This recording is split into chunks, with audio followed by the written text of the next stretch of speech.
তারপরে যেটা, তারপর হচ্ছে সরল স্পন্দন গতি। সরল স্পন্দন গতিও এক প্রকার স্পন্দন গতি বলা যায়, বাট এটা হচ্ছে সরল রৈখিক, ঠিক আছে। ওটা হচ্ছে সরল রৈখিক, মানে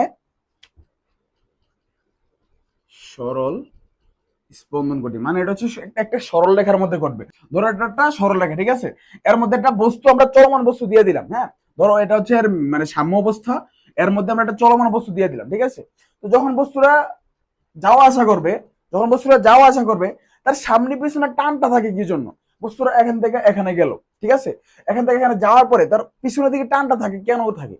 সাম্য অবস্থা দিকে আসা একটা টান থাকে, কিছুক্ষণ আগে আমরা বুঝলাম যে স্পন্দন গতির মধ্যে।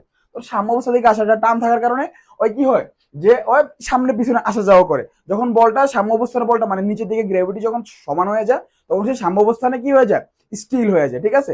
তো সরল স্পন্দন গতির সংজ্ঞা, একটা সুন্দর সংজ্ঞা আছে যে যখন কোনো বস্তুর পুনঃস্থাপন বল বা ত্বরণ সাম্য অবস্থান থেকে সরণের সমানুপাতিক।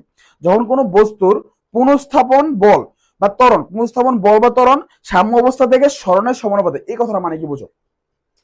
সরণের সাথে বল বা ত্বরণটা সমানুপাতিক, মানে এ এ কার সমানুপাতিক? সরণের সাথে, সরণের সাথে। কিন্তু এখানে একটা কিন্তু আছে, there is a but. What is this but? মানে বাটটা হচ্ছে যে এটা সরণটা, ত্বরণটা সরণের বিপরীতমুখী, দিকটা হচ্ছে বিপরীতমুখী। এখানে দেখো ত্বরণ সরণ দোনোটা কি ভেক্টর রাশি। তো ভেক্টর রাশি আমাদের কি জানি যে ভেক্টর রাশির মানও আছে, দিকও আছে। তো আমরা মান সমান, সমানুপাতিক, ঠিক আছে।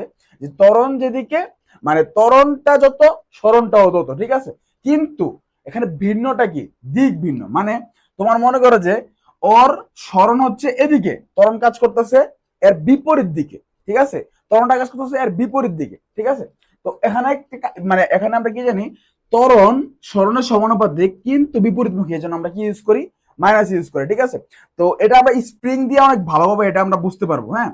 ধরো এটা হচ্ছে একটা স্প্রিং। এখন স্প্রিংটাকে আমরা কি করলাম, স্প্রিং দেখো মনোযোগ দিয়ে দেখো, হ্যাঁ। স্প্রিংটা হচ্ছে এখানে একটা কাঠের মধ্যে আটকানো, ঠিক আছে। তো স্প্রিংটাকে যখন আমরা সংকোচন করব, চাপ দিয়ে যখন আমরা সংকোচন করব, লাইক এটা এরকম হয়ে গেছে, ঠিক আছে। যখন আমরা সংকোচন করব, তখন তার আমি কি করছি, ভিতরের দিকে বল প্রয়োগ করছি না? ভিতরের দিকে বল প্রয়োগ করছি, সরণটা হয়েছে কোন দিকে? সরণটা হয়েছে ভিতরের দিকে না? ত্বরণ কাজ করতেছে কোন দিকে? ও কি চাইতেছে ভিতর দিকে থাকার জন্য? ওর তো চাইতেছে না থাকার জন্য, ওর সাম্য অবস্থা এটা, হ্যাঁ। ওর এটা হচ্ছে সাম্য অবস্থা, মানে ওর একটা এখন স্থির, ও এটাতে পারফেক্ট, ও কমফোর্ট ফিল করে এই জায়গাটাতে থাকার জন্য, একদম সবকিছু ছাড়া। স্প্রিংটাকে যখন আমি টানবো না, ছাড়বো না, কিছু করবো না, তখন ও এই জায়গাটা থাকতে কমফোর্ট ফিল করে। তখন যখন আমি স্প্রিংটাকে চাপাইয়া আমি এতটুকু আনছি, আনার ফলে স্প্রিংটার মধ্যে আমি বল প্রয়োগ করছি, বল প্রয়োগ করার ফলে ওর সংকোচন হয়েছে, ভিতরের দিকে আমি কি করছি, সরণ করছি। কিন্তু এর ত্বরণটা কাজ করতেছে কোন দিকে? বাহিরের দিকে। কারণ ও চাইতেছে কি, আমি সাম্য অবস্থায় যাব, আমি আমার কমফোর্ট অবস্থায় যাব। তুমি তো সবসময় চাপাতে তুমি তোমার কমফোর্ট অবস্থায় যাও। দ্যাটস ওয়াই ও চাচ্ছে ওর ত্বরণটা বিপরীত দিকে কাজে লাগাইয়া ওই ওর সাম্য অবস্থার দিকে যাক, ঠিক আছে। তো এখান থেকে আমরা কি বুঝতে পারতেছি যে সরণ যেদিকে, সরণ যেদিকে ত্বরণ তার বিপরীত দিকে কিন্তু সেম, কিন্তু মানটা কি সেম। হ্যাঁ, আমরা যদি আবার এরকম করি, স্প্রিংটা এখানে ছিল, স্প্রিংটাকে আমি প্রসারিত করলাম, আমি ওই স্প্রিংটাকে টাইনা প্রসারিত করলাম। তো এখন কি হলো, এক্সট্রা একটা বল প্রয়োগ করে আমি স্প্রিংটাকে তার সাম্যবস্থা থেকে সরাইলাম না, দূরে সরাই দিলাম না। তো এখন স্প্রিংটা চাবে যে স্প্রিং এর সরণটা এখন কোথায় হয়েছে?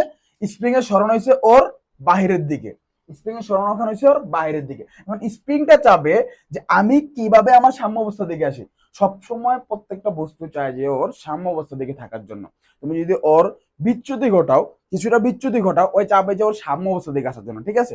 তো এখন যখন বস্তুটাকে আমি এখানে একটা কথা আছে, যদি বস্তুটার চূড়ান্ত একটা বিচ্যুতি না হয়ে যায়, মানে পার্মানেন্ট কোনো বিচ্যুতি না হয়, তাহলে বস্তুটা সবসময় চাবে যে ওটা একটা সাম্য অবস্থা দিকে আসুক। বিচ্যুতি নিয়ে একটা অধ্যায় আছে ইন্টারে, তো এটা তোমাদের এত প্যারানো দিবে না এখন। জাস্ট এটা মনে রাখো যে বস্তুটাকে যখন আমি সামনে মানে ওর স্টেবল অবস্থা থেকে আমি সরাইলাম, তখন বস্তুটা চাবে কি তার স্টেবল অবস্থায় যাওয়ার জন্য, মানে তার সাম্য অবস্থায় যাওয়ার জন্য। দ্যাটস ওয়াই যখন আমি স্প্রিংটাকে লম্বা করলাম, মানে স্প্রিংটা সাম্য অবস্থা থেকে দূরে সরালাম, এক্স হচ্ছে কোন দিকে? বাহিরের দিকে। বল প্রয়োগ করছি কোন দিকে? বাহিরের দিকে। ওর ত্বরণটা কাজ করবে কোন দিকে? ও চাইতেছে কোন দিকে আসার জন্য? ভিতরের দিকে না, ওর সাম্য অবস্থা দিকে আসার জন্য চাইতেছে না। তো ওর ত্বরণটা এখন কাজ করতেছে ভিতরের দিকে। মানে কি বুঝলাম? মানে এটাই যে আমি যেদিকে বল প্রয়োগ করতেছি, বল প্রয়োগের দিকে সরণ তো হচ্ছে, কিন্তু ত্বরণ কাজ করতেছে কোথায়? বিপরীত দিকে, মানে ওর সাম্য অবস্থার দিকে, ঠিক আছে। তো স্প্রিং এর বেলা এটা খাটে কি সবসময় সাম্য অবস্থার মুখী। হ্যাঁ, ত্বরণ ত্বরণ সবসময় কোথায়? সাম্য অবস্থামুখী। কারণ দেখো, আমি যখন সংকুচন করলাম ত্বরণটা কোনমুখী? সাম্য অবস্থানের দিকে। প্রসারণ করলাম ত্বরণটা কোনমুখী? সাম্য অবস্থানের দিকে। সাম্য অবস্থা কোন দিকে? এদিকে না, ওর যে অবস্থান এদিকে না। এখন বলতে পারো ভাই আমি যখন স্প্রিং কে সংকুচন করে ছাইড়া দিব, হয়তো একবার বাইরে যায় আবার ভিতরের দিকে ঢুকে যায়। হ্যাঁ, তো ওর যতক্ষণ পর্যন্ত বলটা কাজ করতেছে, সাম্য অবস্থা আসার জন্য যে বলটা, এই বলটা যতক্ষণ পর্যন্ত আসতেছে না, ধরো সাম্য অবস্থা 5 নিউটন বলের মধ্যে থাকে, এবং তুমি এখানে 15 নিউটন বল দিছো, ওই তো আপ ডাউন করে বলটাকে খরচ করতে হবে না, ওর ভিতরে যে বলটা আছে না এটা অন্য শক্তিতে রূপান্তর করতে হবে না। তো তখন ওই কি করে, বলটা যতক্ষণ পর্যন্ত 5 নিউটন না হয় ততক্ষণ পর্যন্ত সে আপ ডাউন করতে থাকে। ঠিক আছে, সেই জন্য তার মনে করে যে কখনো কখনো ওই যে আমরা এটাকে বলবো দশা, আমরা কিছুক্ষণ পরে এটা জিনিসটা জানবো যে তার দশা ঘটে, যে ওই যখন এক একটা অবস্থানে থাকে না, এক একটা অবস্থানকে তার দশা বলে। তো ওই যে স্বরস্পন্দন গতির সংজ্ঞাটা তুমি ভালোভাবে বই থেকে শিক্ষা নেও, এই সংজ্ঞাটা অনেক ইম্পর্টেন্ট। অ্যান্ড জাস্ট আমি তোমাদেরকে এই জিনিসের ধারণা দিলাম, প্রত্যেকটা সংজ্ঞায় ক খ আসার জন্য অনেক ইম্পর্টেন্ট। স্পন্দন গতি, স্পন্দন গতি, পর্যাবৃত্ত গতি, এগুলা শর্ট কোশ্চেন এবং তোমার কতে আসার জন্য খুবই ইম্পর্টেন্ট একটা বিষয়। তো তারপরে এখান থেকে আমরা একটা সূত্র বলবো যে স্প্রিং কার সূত্র মেনে চলে। স্প্রিং হচ্ছে হুকের সূত্র মেনে চলে। স্প্রিং কার সূত্র মানে? স্প্রিং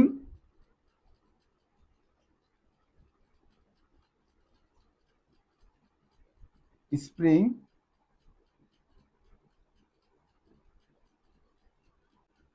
হুকের সূত্র মানে, ঠিক আছে। তো সূত্রটা হচ্ছে F is equal to minus K x. এই কেটা হচ্ছে তোমার ধ্রুবক, আর এক্স হচ্ছে তোমার সংকুচন অথবা প্রসারণ। এক্সটা কি? এক্সটা হচ্ছে তোমার সংকুচন অথবা প্রসারণ। ঠিক আছে, তো এই সূত্রটা মনে রাখবা। এই সূত্র দিয়া মানে তোমাদের গরুগতে কোশ্চেন আসতে পারে, যদি প্রশ্ন সহজ হয় তাহলে গরুগতে এই সূত্র দিয়ে একটা কোশ্চেন আসতে পারে, অথবা তোমার ম্যাথ কোশ্চেন আসতে পারে। ঠিক আছে।